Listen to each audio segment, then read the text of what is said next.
We take a look at Herald of Ice, which makes killing frozen enemies explode so that they deal decent damage in a good AoE.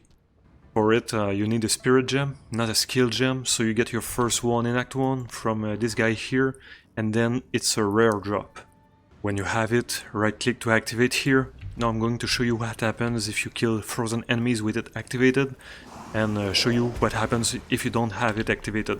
So, activated, you're going to see here, big explosions. Again, on the harder enemies, here this guy, big explosions like this. Now I'm going to show you what happens if you kill frozen enemies without it. Now there's a small difference in the animation of enemies. So, see, they explode, but it's like a small burst of ice. Again, small burst of ice like this. There's a chill.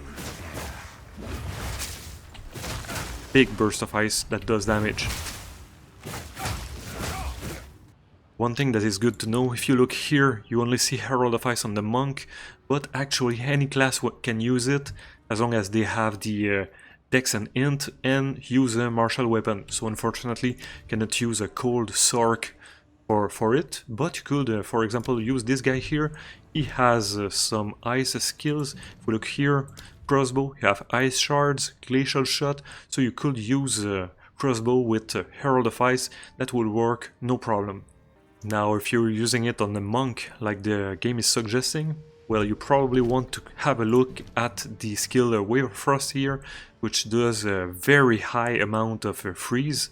So it's an easy way to just freeze a bunch of enemies to set up your explosions with Herald of Ice. For support gems, I think the easy choice here would be a Magnified Effect to increase the AoE of the explosion. Otherwise, you have the suggested one, Cold Infusion, that increases cold damage but reduces fire and lightning. So always check your damage before using a gem like this. For example, in my case, if we look Herald of Ice, you can see that I deal lightning and fire damage, because Herald of Ice, even though it's related to exploding ice, it still takes the damage from your weapon. So in my case here, that will not be good. So always check this. Otherwise, Elemental Focus here is just an improved Cold Infusion without the downside, because it's not Herald of Ice is not a skill that's designed to inflict elemental ailments. That would be good. Here, debuffs, that could be good since the AoE is good. Thanks for watching.